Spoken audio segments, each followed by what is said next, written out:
Halo guys, welcome back to my channel Rakit Film. Gimana kabar kalian hari ini? Semoga dalam keadaan baik dan sehat semua. Yang sehat semoga selalu sehat, dan yang lagi sakit semoga cepat sembuh. Gak perlu basa-basi lagi, kita langsung saja masuk ke alur cerita anime Kenja no Mago part 8. Sebelum masuk ke ceritanya, kita intro dulu, berangkat.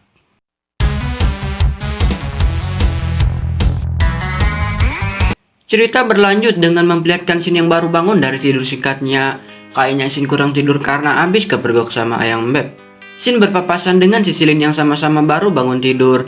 Terlihat dari penampilannya yang masih memakai baju khas tidur. Sisilin yang menyadari kehadiran Shin pun merasa gugup, ditambah perihal kejadian semalam.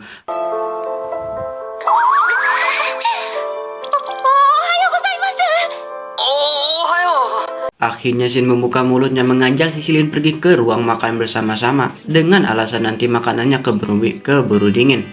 Singkat cerita, terlihat Sisilin yang mengajak Shin buat ketemu kedua orang tuanya karena Sisilin ingin memberitahukan soal hubungannya dengan Shin. 3 jam seperempat pun berlalu memperlihatkan Shin yang sudah berhadapan dengan kedua orang tua Sisilin yang bernama Iren dan juga Sisil. Iren sudah menduga kalau Shin dan juga Sisilin memiliki keperluan sesuatu dengan keduanya karena mengingat mereka berdua sedang melakukan camp pelatihan buat menghadapi krisis para iblis.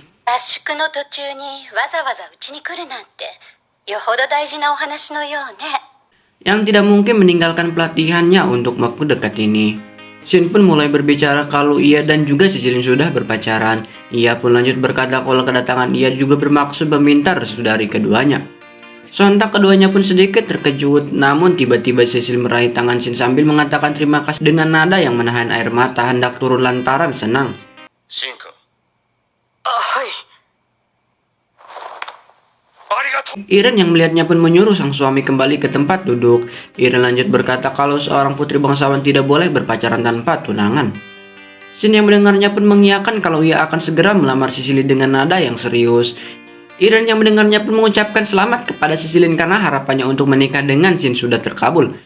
Sisilin mengucapkan terima kasih kepada orang tuanya, namun tiba-tiba ia tersadar dan langsung berkata kalau jangan mengatakannya di depan Ayang Beb dengan muka yang memerah.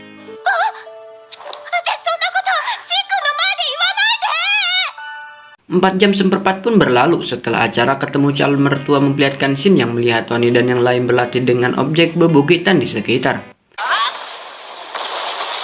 Marlin menghampiri Elin dan juga Maya yang sedang melihat latihan. Sesampainya di hadapan Elin dan Maya, ia menawarkan keduanya untuk mengikuti perlatihan mereka.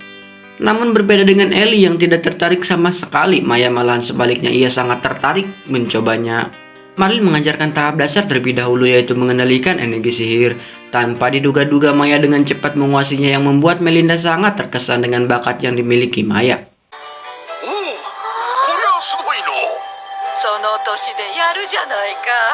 Melinda berkata kalau suatu saat mungkin Maya bisa menjadi ahli sihir.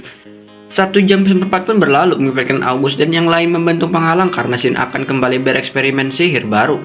August menginstruksikan Ellie dan Maya agar tetap berada di belakangnya. Shin meyakinkan mereka semua kalau eksperimennya kali ini bukan sihir tipe serangan. Mereka semua yang mendengar penjelasan Shin pun mulai menghilangkan penghalang masing-masing. Shin mencoba eksperimennya terlebih dahulu kepada batu yang ada di tangannya. Batu yang ada di tangan Shin pun melayang seolah-olah hilangnya gravitasi. August dan yang lainnya pun menganga melihat eksperimen Shin yang telah berhasil. Tidak henti-hentinya menggosok mata mereka masing-masing tanda tak percaya dengan apa yang mereka lihat.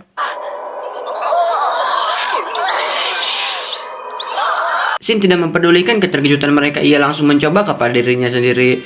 Sebuah segel muncul dari bawah kakinya.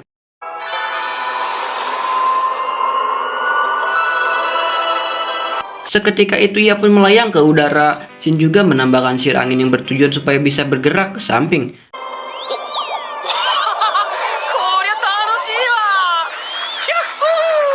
Berbeda halnya dengan Shin yang senang dengan keberhasilannya, August dan yang lainnya masih sangat tidak percaya dengan apa yang mereka lihat. 3 jam pun berlalu memperlihatkan Shin yang menceritakan tentang ia yang sudah memutuskan buat bertunangan dengan Sisilin. Melinda tidak terlihat terkejut karena sudah menebak kalau ini semua akan terjadi cepat atau lambat. Melinda mengatakan sebelum hubungan keduanya diumumkan ada hal yang harus diselesaikan terlebih dahulu. Ia pun langsung berdiri meminta maaf kepada Sisilin karena ia harus mengunjungi kediaman kedua orang tua Sisilin sekarang juga. お宅に伺わせてもらう。 Di kediaman keluarga Claude, kedatangan Melinda dan yang lain disambut baik oleh kedua orang tua Cecilin. Di sana Melinda dan Marlene sudah menceritakan kalau Sin bukanlah cucu kandung dari mereka. Melinda mengira kalau keputusan Cecil buat merestui Sin melamar Cecilin akan dibatalkan, ternyata anggapannya salah. Cara walaupun mereka sedikit kecewa mendengar fakta yang sebenarnya, alasan mereka merestui hubungan Sin dan juga Cecilin adalah karena mereka berdua melihat Sin yang dapat menjaga Cecilin dari bahaya. シシリーを何より大事に考えて守ろうとしてくれている。そんな彼だからこそシシリーとの婚約を認めたのです。 Melinda yang mendengar pernyataan Irene pun langsung mengatakan maaf karena telah salah duga. Lalu Sin pun mengatakan kalau ia berjanji akan menjaga Cecilin sekuat tenaga. Singkat cerita, Sin sudah berada di aula dengan pakaian baru yang melekat di tubuhnya. Tidak hanya Sin yang memakainya, melainkan yang lainnya pun memakai pakaian yang sama. Sin menjelaskan keunggulan atau fitur-fitur yang ada di pakaian mereka semua. Sin juga menciptakan sebuah telepon yang membuat Melinda terkejut. やべ、あんたはまたとんでもないもの作って遠くに声を届ける。 Alasan mereka semua berkumpul karena sudah waktunya mereka menguji kemampuan masing-masing dengan cara memburu binatang iblis dari tingkat tinggi sampai tingkat bencana. 1 jam seperempat pun berlalu memberatkan kelompok Sin yang telah berhadapan dengan iblis binatang singa yang notabene iblis tingkat bencana. Sin menjelaskan kalau iblis singa tidak sama dengan iblis harimau yang memiliki pergerakan yang cepat. Iblis singa mempunyai kekuatan yang besar namun pergerakannya lambat. Lalu Cecilin pun berkata berarti mereka hanya perlu menyerang dari kejauhan. Sin membenarkan perkataan Cecilin sambil mengusap kepala ayam embeb yang membuat kaum jomblo meronta-ronta. できました。 Sin memilih Julius, Yuri, Mark, Cecilin, dan juga Olivia buat menghadapi iblis tersebut. Awalnya August mempertanyakan pilihan Sin karena mereka yang disebutkan namanya adalah pengguna sihir tipe pendukung.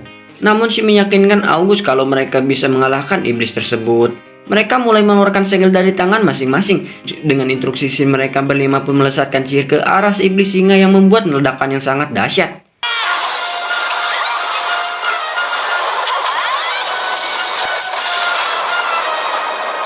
Asap menghilang memperlihatkan cekungan yang sangat besar, sedangkan nasib sang iblis singa sangat mengenaskan karena sudah lenyap tanpa sisa sedikit pun. Terhantam serangan gabungan dari kelimanya. Mereka semua pun lanjut berburu para iblis. Terlihat ahli sihir tipe serangan dengan sangat mudah menghabisi setiap iblis yang mereka temukan. Mereka semua masih tidak menyangka bisa mengalahkan iblis tingkat tinggi dan bencana. なあ、できただろ。 August menepuk pundak Sin sambil mengatakan kalau ia tidak sabar dengan pertunangan Sin dan juga Cecilin. Singkat waktu, akhirnya hari pertunangan Sin dan Cecilin pun tiba. Terlihat Sin yang berjalan dengan Cecilin yang mengaitkan tangannya di tangan Sin. Keduanya berjalan mengarah ke tempat yang telah disediakan. Seketika itu cerita harus bersambung sampai di sini. Mimin undur diri, sekian dan terima kasih.